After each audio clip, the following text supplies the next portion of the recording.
It begins before you even know the meaning of sacrifice. You are small, yet the weight on your shoulders is enormous. In a house where the adults crumble, you step forward. You pour water for a trembling hand. You hush the arguments no one else can stop. You are the one reminding them to eat, to sleep, to breathe. But you are not the parent. You are the child. And still, no one notices the reversal. They see your obedience, your patience, your silence. They smile at your strength. They do not see the cost. They do not hear the voice inside you, whispering, "But who is taking care of me?" This is how a childhood is stolen. Not with fists, but with responsibility far too heavy for a child to bear. The question is, what happens to the child who raised their parents? Psychologists call this parentification. It is when the natural order is reversed, and the child becomes the caretaker. Sometimes it looks like cooking meals, babysitting siblings, or paying bills. Other times it is invisible, listening to adult secrets, absorbing anger, becoming the therapist no child should have to be. From the outside, it looks like maturity. People call you strong, reliable, wise beyond your years.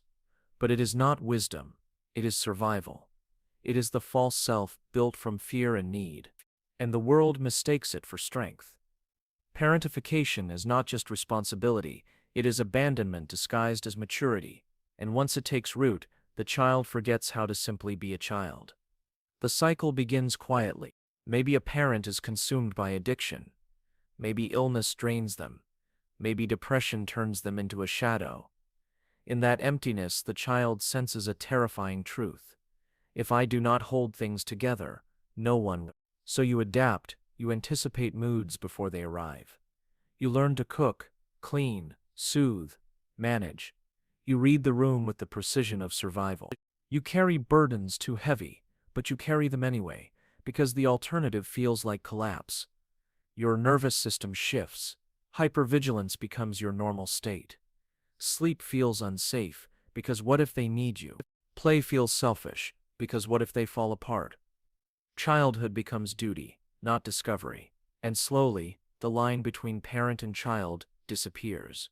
You tuck your siblings into bed. You reassure the adult who should be reassuring you. You mediate conflicts far beyond your age. The tragedy is this: in trying to save your family, you abandon yourself. You learn to silence your needs so completely that even you forget you had them. And while others see you as responsible, inside you are just a child aching for the very care you were forced to give away. The world never sees the wound. It only sees the performance. Teachers admire your maturity. Relatives praise your responsibility. Neighbors whisper, "What a good child."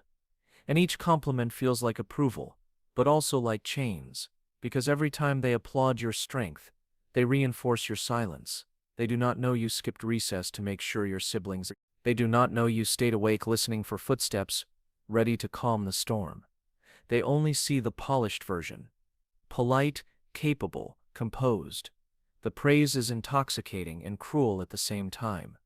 It convinces you that being lovable means being useful, that being safe means being selfless. And so the performance hardens into identity. You are not just playing the role of caretaker anymore, you believe it is who you are.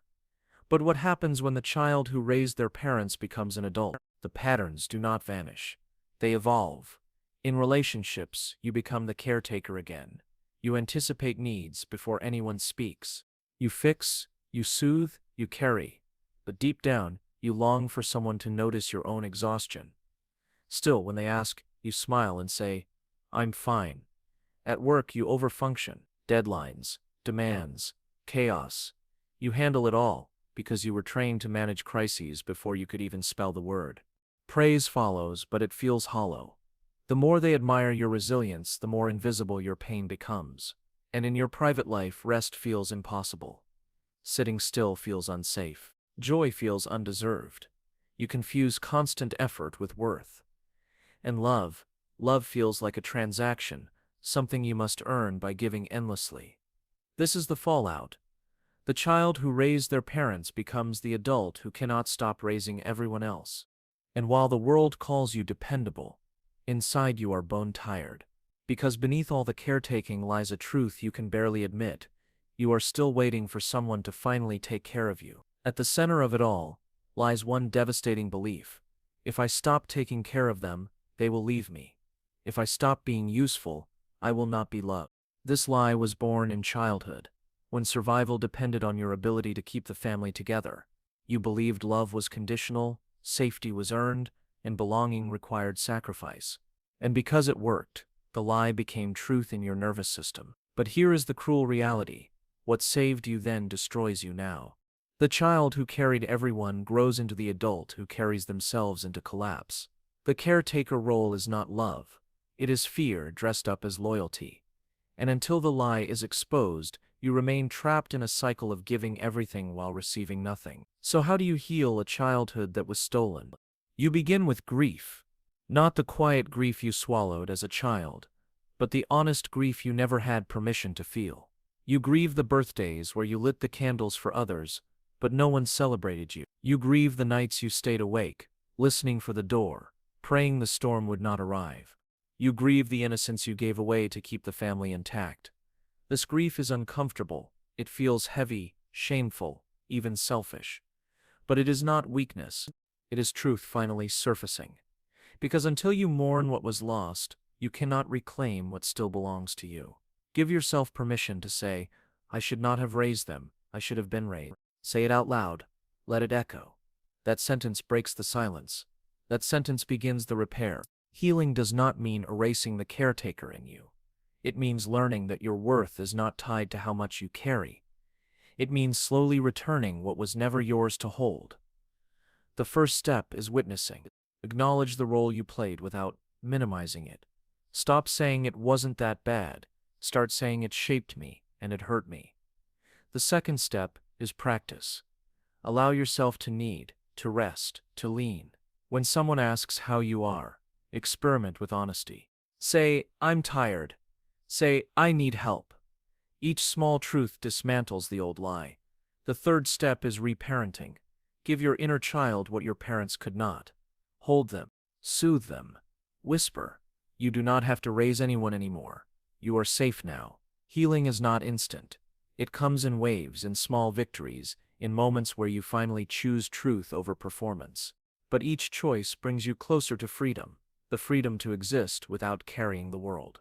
Tonight, take 5 minutes and write 2 sentences. First, when I was young, I carried, complete it with whatever memory rises. Second, but today, I no longer have to. Read both sentences out loud. Pause between them.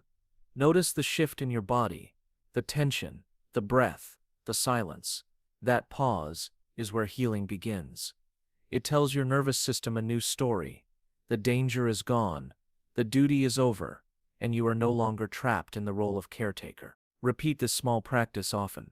Each time, you loosen the chains of a role you never chose. You were never meant to be the parent. You were the child, and you deserve to be held, protected, and guided. But circumstances reversed the roles, and you carried burdens far too heavy for your small hands. The world called you strong. The truth is, you were abandoned in plain sight, and yet here you are, still standing, still breathing, still searching for freedom. Healing begins when you stop confusing usefulness with worth. When you stop believing that love must be earned through sacrifice. When you allow yourself to be cared for, not just to care. Yes, it will feel unnatural at first. Rest may feel wrong. Vulnerability may feel dangerous. But those feelings are echoes of the past, not truths of the present. You are not trapped anymore. You do not have to raise anyone now. You do not have to smile through exhaustion. You do not have to be strong every second. You are allowed to be a child again in the ways you never could before. And that freedom, that choice, is where your true adulthood begins.